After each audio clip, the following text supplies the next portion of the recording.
We have another one of those paramount weeks full of planetary transits. In this week's astrology, we're experiencing the beginning vibes of Venus in Aquarius, allowing us to find ways to be authentic in relationships. Mercury is stationing out a retrograde motion, enabling us to gain clarity about issues that have been occurring that were confusing since November 8th. Jupiter and Pluto will be in an alignment that they haven't made since August, which can bring up some unresolved topics from that period. Venus will be in a configuration that marks the beginning point of its further distance from the sun. And there's a full moon in Gemini at the end of the week, which will help us see how far we've come regarding variety in our lives. Considering the interesting alignments that we have this week, the vibes on the graph are tamer than typical. Mental tenors will appear from the 9th to the 10th, then reemerge on the 13th, lasting to the 15th. Mercury's going direct this week, but not only that, we have some Mercury transits that are harmonious, and so we may feel like we're less foggier, we may feel like we're in a better headspace, and we just have more clarity to think. Then from the 11th to the 13th, we have an abundance of romantic tones. That'll be the highest energy on the graph. These amorous tones are going to mix with ambition and also a smidge of good luck energy. Because this week is mixed bag, we'll feel like we have more momentum and the ability to get things done. But with a robust amount of romantic vibes, we'll experience more situations that are flirtier than typical, passionate exchanges, and also over the weekend this energy will pop up again. We'll have more romantic tones over the weekend mixed in with some of that mental energy, allowing for flattery in a good way and also just losing ourselves in romantic scenarios healthily. Well, somewhat healthily. But yeah, we're in for a week that might feel like deja vu due to all these retrograde energies. Let's look at the next bunch of days and see what we can expect.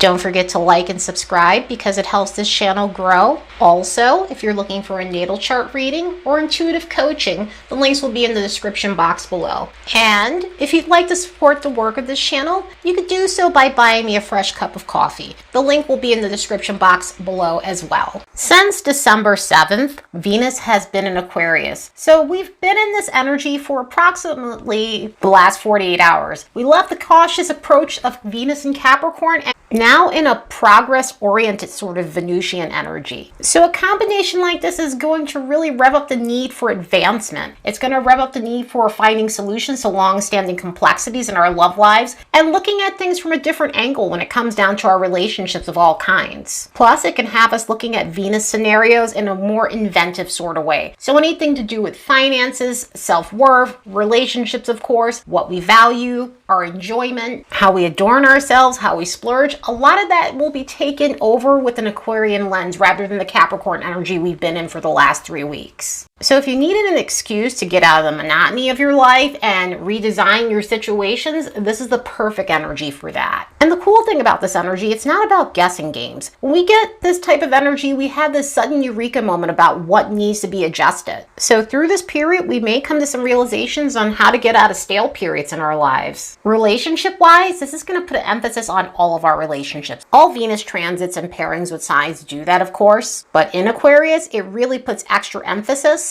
on the non-romantic sides of relationships. It's not to say that romantic things can't happen because they always do and most certainly will during this transit, but we might focus on a meeting of the minds rather than being lovey-dovey and demonstrative when it comes down to our romantic scenarios. That said, on a romantic level, on a dating level, relationship level, this might be a time where we're looking for more progress in those situations. This could be a time about getting out of a dating rut or a relationship rut that's left everything very stale. It could be a time of seeking more excitement in those areas of life. It could be a time, if you're in a relationship, to make sure you and your partner are on the same wavelength, or in dating situations that you're connecting with people where there's more than just a physical connection, there's a mental connection as well. Because in all scenarios, maybe you're at a point where you're needing more stimulation in your romantic and dating life, and the superficial stuff just won't do. It could be a time of deviating from the norm in your dating life. In other words, maybe if you are sticking to a specific type or a specific type of dating routine when you're in a relationship, this can usher in a period of dating different types of people and being more open to that. But also in romantic situations, it could be a time of finding more adventurous dates and doing some thrill-seeking activities in your relationship. On a social level, energy like this fosters the need for fellowship. And so this could be a time of connecting with friends, reconnecting with old ones, especially with all the retrograde energies we have. It can bring back people. And of course, this is not Venus retrograde. This is with the Mars retrograde and of course that Mercury retrograde that's coming to us a station at the end of the week. But with this energy, it could be about reconnecting with people maybe that you lost touch with, or establishing new bonds, or just making it a point to get together with your friends so that way you're having adventures and overall connecting with people you're on the same wavelength with. Another thing socially with this energy is it could be a time of joining groups. Maybe there are certain organizations, groups, memberships, networks, or other associations you wanted to join for a while, and this may be the time where you have more of an urge to do it and take action in that area. This energy is all about valuing community and connecting with others who have the same ideas as we do. And of course, with it being combined with Venus, this is about enjoyment and fun. So it could literally be about joining a gaming community of sorts, or other types of groups that involve recreating. Since Venus is about how we adorn ourselves and how we splurge, this could be a time to get inventive with that. So it could be a time to revamp your wardrobe, your sense of style. Maybe you're wanting to redesign something in your life. So it's a time to really get inventive with your sense of style. Maybe it's a time to buy more techie things or make certain purchases that help you progress in your life in some sort of way. But whatever it is you're purchasing, it'll be a time where you're deciding to make some upgrades to your life. Money-wise, this could be a time of thinking independently when it comes down to how you earn money. And so this could be about looking into careers that involve independent contracting, freelancing, side hustles, opening up your own business of sorts, or finding ways at your current job to have more autonomy. Maybe it's through hybrid work at home or fully working at home so that way you're not having someone literally looking over your shoulder. And even though all of this sounds excellent, of course, there's a lower vibration to this, as there is anytime a planet changes signs, and of course, this is no different. Because this is not the most cuddly energy, our ability to maintain emotional distance gets stronger with this. Now, don't get me wrong, that's a good thing, especially if you're just entering in a situation, dating situations in particular, you definitely don't want to get your emotions involved. But in specific situations where we need to be warm and all of those things, this can really rev up that aloofness or enunciate that need to disassociate, detach, isolate, and to really think with our heads more so than our hearts in a very disproportionate way. So we really need to be aware if we're disengaging from others and we're being overly detached in some sort of form or fashion, because of course that can cause others to feel hurt or, result in combative situations because we're being taken as cold and uncaring. Another thing we need to be aware of is making sudden alterations too fast when something's not ready. Even though this is all about progress and getting out of ruts, sometimes there are things that we need to take our time with, and this can really rev up that level of impulsivity and carelessness and the need to revamp things so badly that we're not taking out the time to keep what's working and only make upgrades to the things that no longer serve us. So we need to be aware of just being suddenly changeable and reckless for the sake of just wanting some sort of progress. Other than that, let's use this energy to shake things up constructively in our lives. Continuing with Venusian things, the sun's going to be in a semi-square with Venus. So last week, I brought up the fact that Venus is going to be in a configuration that marks a pivotal moment in this planet's orbit. Currently, we have a visible Venus. Venus has been visible since November and is now in the semi-square. And what all that means is with Venus being visible, it's going to be louder than usual. So any Venus transits we get currently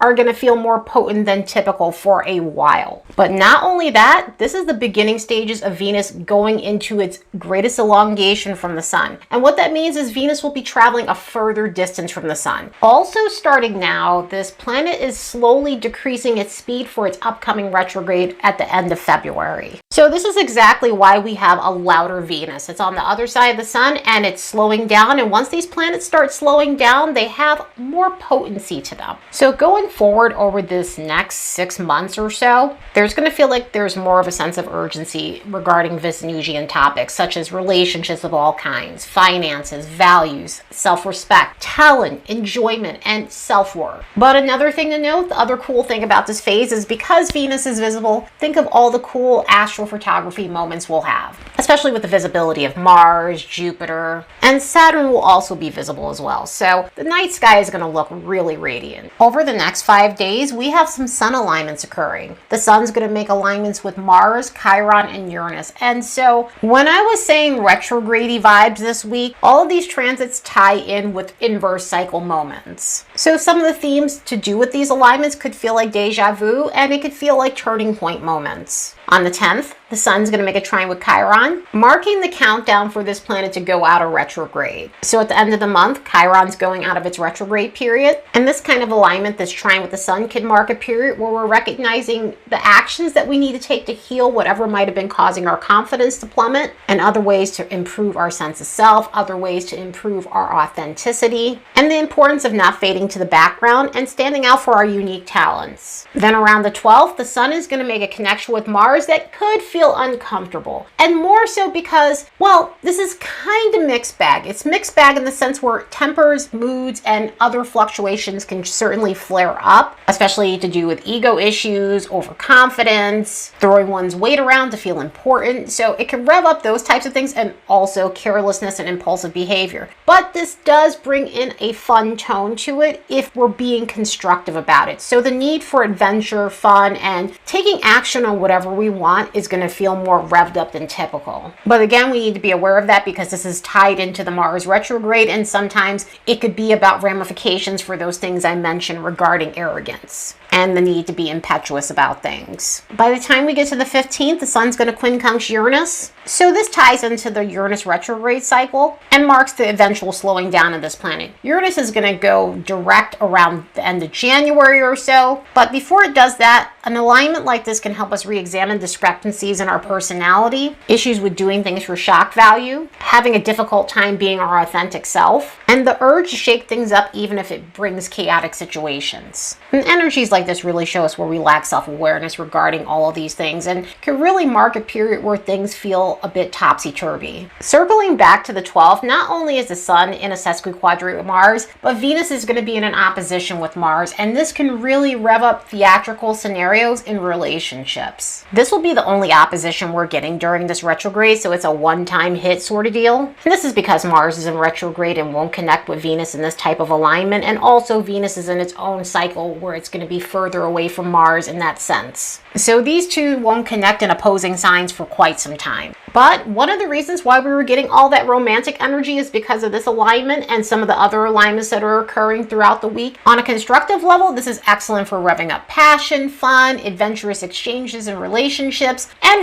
of all kinds. So it could bring out the social side in us on a platonic level and the romantic side of us on a love life scenario situation. However, in unconstructive situations, this can pronounce drama in relationships. So it might feel like a time where there's a bunch of repercussions in unsuitable partnerships. Some of this could look like manipulation, lying, jealousy, petty behavior, and other forms of disrespect in relationships. By the 13th, Jupiter is going to be in a sesquiquadrate with Pluto. These planets have been in this alignment around August of this year and have been slowly separating due to their retrograde cycles. And now that they're kind of catching up to each other, they're coming together and forming this exact alignment once more that can rev up an exaggerated need for control. So energy like this can bring up issues with people who throw their weight around. It could be scenarios where people avoid accountability or seek favors and special treatment. In other words, it could really rev up entitlement, and other manipulative scenarios where people take advantage of others. But with an alignment like this, there tends to be karma and repercussions for that sort of thing. So problematic behavior generally gets exposed under this. A lot of hidden things get exposed. So hidden things tend to come to light, and there are generally ramifications for it. On the bright side of this, we tend to have the urge to let go of things that no longer serve us. So this means letting go of patterns that are causing us to not be on the right path in our lives, not make progress, and other things that stifle opportunities, other things that stifle our good luck. So this may prompt us to take action and take some risk, more so constructively when we're taking these types of risk in this energy in order to improve our lives and to break free from any stagnation that was holding us back. And one thing to note, we'll be feeling this for the next few weeks, probably all the way up until the end of the year. And this will also be a weird combination coming up towards the end of the year when we have Jupiter making that square with Saturn as well. And of course, once we get there, I'll talk more about that. Just before Mercury goes retrograde, it's going to make an alignment with Venus on the 13th that promotes happiness, charming interactions, a more upbeat attitude, and diffusing drama if there's been any drama in there, which with all of these transits and retrogrades, there probably have been. But the great thing about this energy, it helps us mend fences, it helps us have lighter conversations, it's easier to convey ideas and for people to be receptive to them, and it's easier to have more agreeable discussions. And of course, it brings in a flirty tone, it brings in the need to be social, and this is another reason why we're seeing more of that romantic energy. Then on Sunday, Mercury is stationing out of its regressive motion. Mercury went into its shadow period on November 8th, and because of the combination of Mercury and Sagittarius, this could have been a glitchier retrograde more than typical. So we could have seen issues with miscommunication, feeling very scattered, skimming important details, and just other glitchy moments. Other themes that could have came up is topics about our beliefs, our perspectives, our ability to see the big picture. It could have been a phase of dealing with opinionated types, argumentative types, whether that's face-to-face or on the internet. Maybe it was a time to deal with know-it-alls in either a work or academic setting, because a combination like this tends to inflate intellectual superiority in that sort of thing, or just dealing with smug individuals in general. Another thing this could have brought to our attention is scenarios where we need to step up and be more responsible. Maybe we were avoiding things that we just didn't want to deal with because they just seemed too hard or heavy, or something we just didn't feel like we wanted to be bothered with. And by hard and heavy, it could be things that were just complex. It could be data-driven things. It could be as simple as paying attention to mundane details of life where we need to keep up on our routines, we need to keep up on our bills, we need to keep up on other things that need our attention in our lives. But now that we're here, we're going to be in the shadow period for a little bit. Mercury leaves shadow on the 3rd, which of course is January 3rd of 2025. But the signs that would have felt this more than others would be the mutable modality. Gemini, Virgo, Sagittarius, and Pisces, between 6 to 25 degrees of these placements. So if you have planets and chart points in these signs, you would have felt this more than others. And just as Mercury is going direct, it's going to make a connection with Mars that's pretty harmonious. Kind of like what I was saying earlier about our mental sharpness will feel like it's coming back over these next 7 days, even if we have some transits that might blur the lines a little bit. We're going to have these spikes where we're feeling focused again, and this energy is excellent for that. So we could feel like we're coming back online with our mindset if we felt like we've been on autopilot for a while. So even though this is tied to the Mars retrograde and Mercury retrograde cycle, it does have some favorable qualities. One of the other things is we could be revisiting something that maybe we forgot about during the retrograde period, and we're able to put our energy back into it and make some sort of progress. Another way this can show up is through our social interactions. Maybe we're revisiting good conversations and are able to connect with people. We have the bandwidth to socialize, or we're reconnecting with people we really want to speak to. Also, this really revs up socializing overall. So there could be a lot of activity with our phones on that day, with messages, calls, social media stuff. But anything to do with interacting tends to go smooth in energy like this. And sure, we've got that Uranus alignment, so that may